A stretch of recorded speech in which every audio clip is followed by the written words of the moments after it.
Hey YouTube, how's it going? Kevin Cleary with a knife video, and today I want to talk about something a little different than what we've done before. This video is going to be about high-end knives, about particularly buying them, maybe even trading them. We'll talk about that a little bit at the end. But so this is a follow-up to a video I did before. The video was considerations for buying a knife. And someone requested, hey, what if I'm trying to buy a higher-end knife?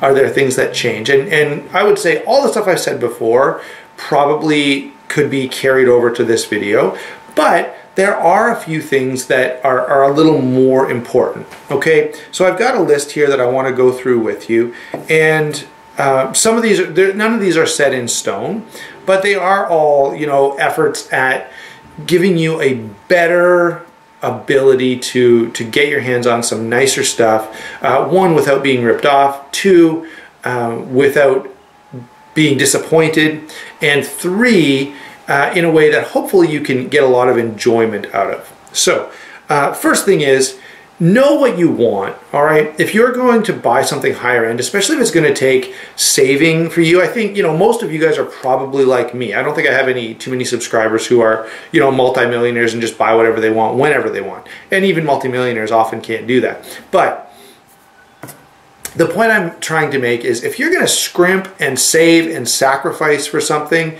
you want it to be something that you're going to be happy with. All right, let me give you a good example. My DOC was a knife that I saw the Microtech DOC. I was really interested. I really wanted one. And I searched and looked, and the reason, you know, and there were some around, and there always are some around. They're not the super hardest knife to get, but I particularly wanted the blue with a satin finish blade. Now, I wasn't particular about the steel because all of the steels that these come in are really good, but I did want the satin finish. And to find the blue with satin finish was really difficult. It took me a little bit, it took me actually more than a little bit of time. I had the money set aside for this knife and was just kind of waiting to buy it. And there were red ones and green ones that came up and black ones, but I wanted the blue. Okay, so that's what I mean by, you know what you want and stick to that. Because if you're working hard and saving money, you don't want to spend it on something you're not going to love. Okay, so know what you want. Maybe that means you do some research. Maybe that means you go to different stores and try out some of these knives, watch lots of videos, you know what features are available on that knife and make sure you're getting the one that's out there. Know what generations, you know, sometimes a knife will change over time, and so maybe you say, well, I'm not crazy about this feature, but I know they changed it in the second production run, and so I want to make sure I get a knife from that second production run, okay? So know what you want. And don't sacrifice on it. And I'm going to totally throw this one out the window coming up, but this is primarily for the person who wants that one high-end knife. It's one thing they really are looking for, and sometimes that's the case, okay? There are knives, you know, I would really like a SOCOM as well, SOCOM Delta primarily, but I want it to be G10. I'd like, there's certain colors I'm interested in. And so, you know, I'm just kind of waiting. Someday I will get a SOCOM, hopefully someday an Elite and a Delta. I'd really like to try both. But it's taking me a while because number one, you know, Microtech does really limited runs. And a lot of the times when they come up for sale, it's just not quite what I'm looking for, okay? So, know what you want. And because if you're going to scrimp and save and work for something, you want it to be the one you want. So that's number one. Number two, know your product, okay? And I mean know it really well. Know, you know, what kind of features it has, know how it's constructed, know differences in generations, okay? Because maybe the knife you want has, you know, for example, on Hinderers, the stop pin was put in various locations on different generations.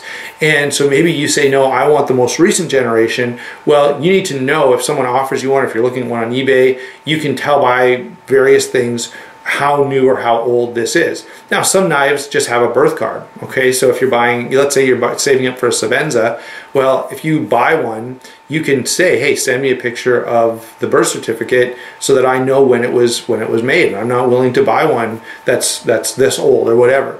Further, that's going to affect the price, okay? Maybe you are willing to spend a little more to get a brand new or newer model.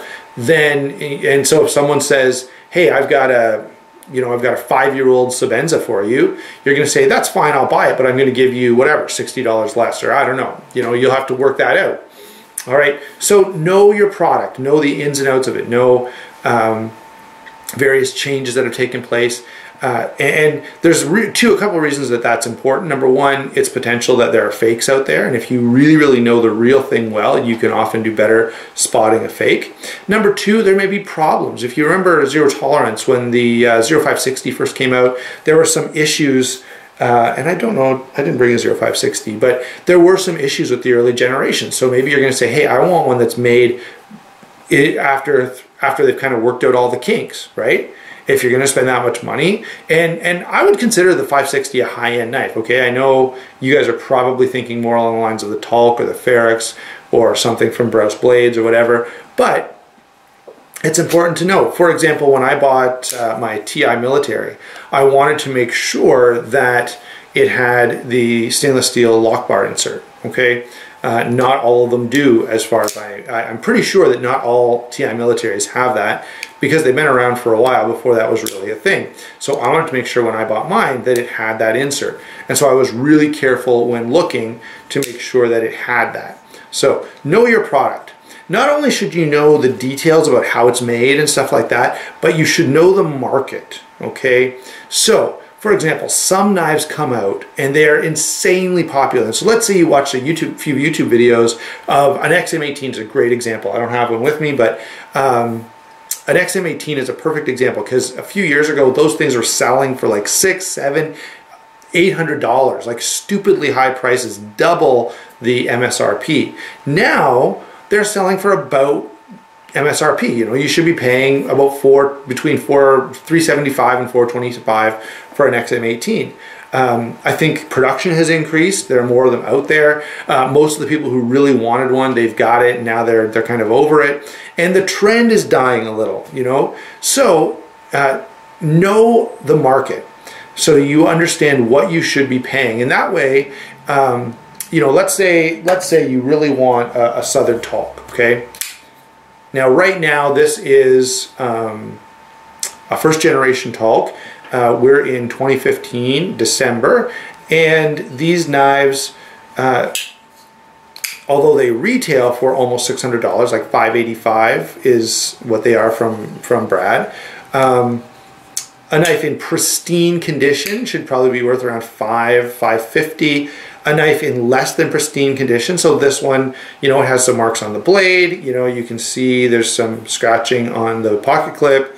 This one, I would say, around $400. Okay, so that's a far cry from $585, right? That's almost $200 less. And so you need to know that if you're going to go out and try to buy one of these, you need to know that one, in what condition what condition it's in and how that affects the price. You need to know how old it is. You need to know right now there's a second production run that's either already done or in the works. And so now it's important to know, hey, am I buying from the first production run or the second production run? If you're buying a brand new one from the most recent production run, it's going to cost you a little bit more. But maybe you want that, and so maybe you want to make sure you get that that second production run. So all of that stuff is important. Know the product you're looking at. Know how much it should go for. Know how much you're willing to pay. So maybe you say, hey, I want to get a good deal. All right, I don't want to pay, you know, just an average price. Let's say, you know, to use my Hinderer example, and I gave you that $50 range, $375 to $425. Maybe you say, well, I'm only willing to pay the $375 end. I want to be on the lower end of the spectrum, so I got a good deal on it.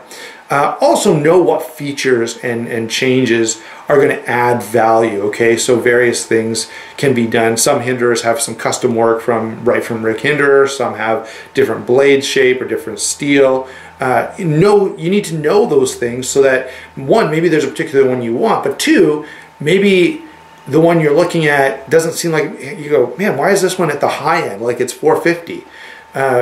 Well, maybe there's something going on with that knife that adds value, okay? So know what features are available and how much those different features should cost you, okay? Further, The secondary market makes this even more important. If you're buying a used knife, which I highly recommend, there are a lot of collectors out there who are completely anal. They buy a knife, they put it in a box, put it in a safe, and it never comes out. And so you can buy on the secondary market from that person like that and be buying a knife that's just like brand new. I recently, this is not a high-end knife, but I recently, or I guess, yeah, I recently got a SOG Visionary 2, and these are not that new, okay? They've been around for a while, and the guy said it was like new in box even though he'd owned it for a while, and it literally was. This knife came in pristine condition, even though it wasn't brand new manufactured. It wasn't just made a few months ago. It's a few years old, but the guy had literally kept it in perfect condition, okay? So buying used can be an option, and also a knife like this. So I think I mentioned that, you know, this knife, because of its condition, isn't worth quite as much as it would be brand new. Well, maybe you're willing to do that. I have no problem with a few marks on the blade, because to me, this is a knife I want to carry and I want to use. I don't have a knife safe. I have a safe, but I primarily use it for guns. I'm not interested in putting knives in a safe. I'm interested in putting them in my pocket. So a knife that has a little bit of use on it is totally fine for me. All right, now know your product. Buy from reputable sources, especially higher end stuff. A lot of times if I'm buying a knife that's very high end, let's say I'm buying it on a forum site that has a sort of trading site, USN or Blade Forums or EDC Forums, something like that. I'll probably only buy, if I'm buying a $50 knife, yeah, who cares if you have a fairly low rating. But if I'm buying a higher end product, I'm going to look for those people who have a very, very high user feedback rating, okay?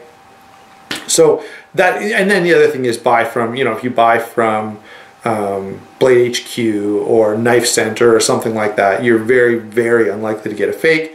And then the next thing is if you're buying on eBay, okay, or Amazon, eBay probably more so, there again, there's the potential for fakes. So know your retailers, all right? I highly recommend White Mountain knives. I have had so much good luck with them, super fast shipping, good quality, and good prices. I just love White Mountain knives. I practically, everything nowadays that I buy on eBay, I buy from them. All right, so that's another key feature is know retailers and know who you can trust. And if in the odd case that you say, hey, you know, here's a good deal, or this is a hard to find knife, maybe I'm gonna buy from somewhere that I'm not sure about, make sure you take all of the necessary steps to vet that buyer. In fact, one of the things that I've done a number of times is I'll take the pictures that the person sends me and send them to the maker. I've sent pictures to Will Moon, I've sent pictures to Greg Lightfoot, I've sent pictures to Chris Reeve, and those guys, they don't like fakes. They don't want there to be fakes out there, so they're always willing to help you, okay? They will definitely say, hey, you know, this is, you're totally fine. I can remember making this knife. I know this guy, whatever. So take some steps, okay? The second thing is realize who you might be dealing with, okay? Buying stuff from collectors can be difficult, all right?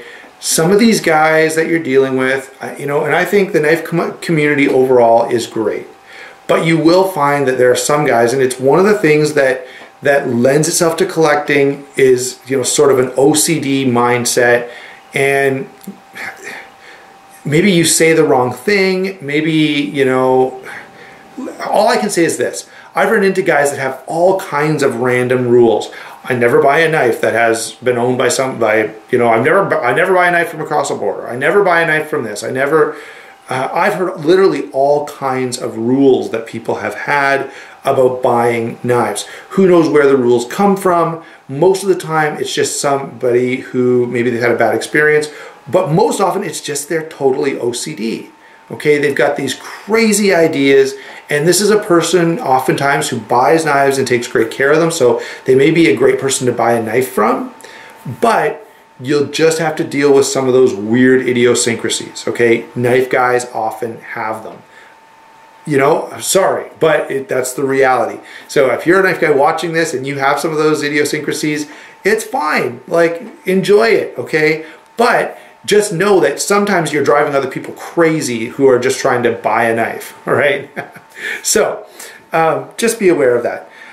Let's see. Yes, we've talked about going used. We've talked about... now, one thing you may want to think about is that there's a level of experience from buying straight from the source, especially if it's a mid-tech, if it's a custom, even guys like, you know, if you buy a Chris Reeve knife, you can, you know, you can pick different options. Maybe you want a certain blade option. Maybe you want micarta inlays or some other special inlay. You know, you can do things if you're willing to spend the extra money to buy directly from the source. And maybe it's not even extra. Sometimes it's cheaper to buy directly from the source, but you just have to go on a pre-order list or something like that. You know, I know if you're buying from Jason Brous, there's a whole drop-down menu. You can pick different knives. You can pick different finishes, you can pick different colors. So there may be a time where, and I know I'm ruining some of the other stuff. I know I talked about getting a good deal and shopping around and all that stuff, but maybe you've saved up the extra money. Maybe this is a gift, okay? Usually if I'm buying a knife that's a gift, or if someone has said to me, you know, I'm giving you this money to buy a knife, I don't buy a used one then. I kind of feel like if it was a gift, let's say my wife, it's Christmas coming up and she may say, here, you know, I know you want a knife, just take a certain amount of money and buy the knife you want. Well, I'm not going to buy a used knife, okay? That just doesn't seem classy to me. So there may be times where you buy something brand new and it can be a lot of fun. Look for discounts, okay? Lots of times different retailers, different even manufacturers. There's Chris Reeve, I've never seen have any kind of discount, but Brous, I remember on the VR71, if you signed up early and paid early, you could get a better price. Certain Custom Knife Factory knives have had that too. If you're on the pre-order list, it's a lot cheaper. I think I knew a guy who got a Garza when they came out. They retail for $350 or $375, but he got one. If you ordered early, they were like $260. Okay, so make sure you're kind of keeping up on that and getting whatever discounts you can get. The other thing is consider owning one or two high-end knives. You know, maybe you only are going to own a Ferex and a Talk, okay? And you're only going to own two high-end knives, but down the road you're going to use this, you're going to enjoy it, you're going to get to know it, but then, you know, down the road maybe you'll sell this and use the money for another knife of equal quality. Now, one thing I will say is you can get into sort of a dangerous circle where you'll say, sell this and buy two knives. Say you sell this for $400 and you buy two $200 knives. It's difficult getting back up to where you were, okay? Most guys who are selling a knife like this or trading a knife like this, they want to trade for equal value. They don't want to step down, okay? So once you own a knife like this, you're generally better off to hold on to it, okay? The odd time it'll happen, and it has happened to me, where someone will say, sure, I'll take your two knives, okay? And it's really cool when it happens, but don't always expect it.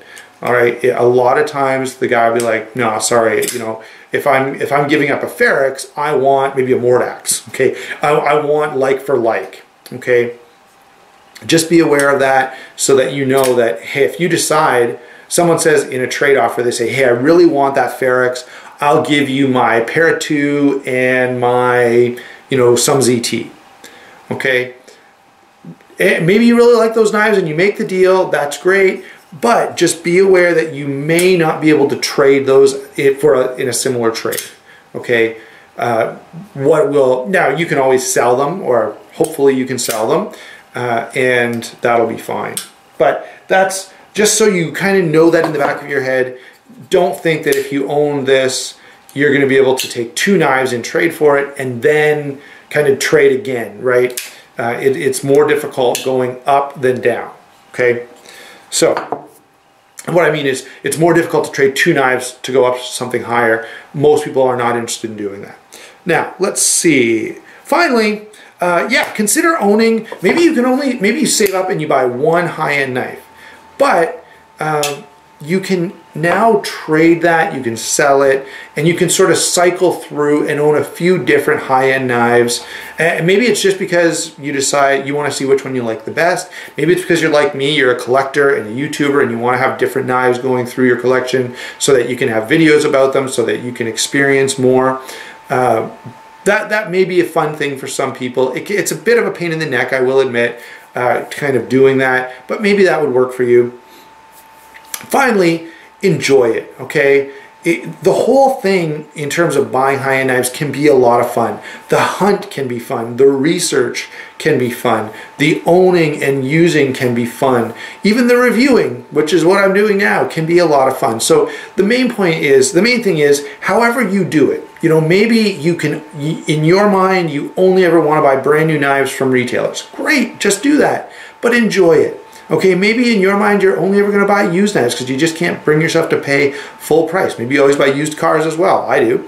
That's fine too. Again, enjoy it. There's a lot of fun to be had in any hobby, including collecting knives, and I hope you enjoy it. Long video. I've tried to cover a few different things. If you got any further questions, just comment below. Talk to you soon, guys.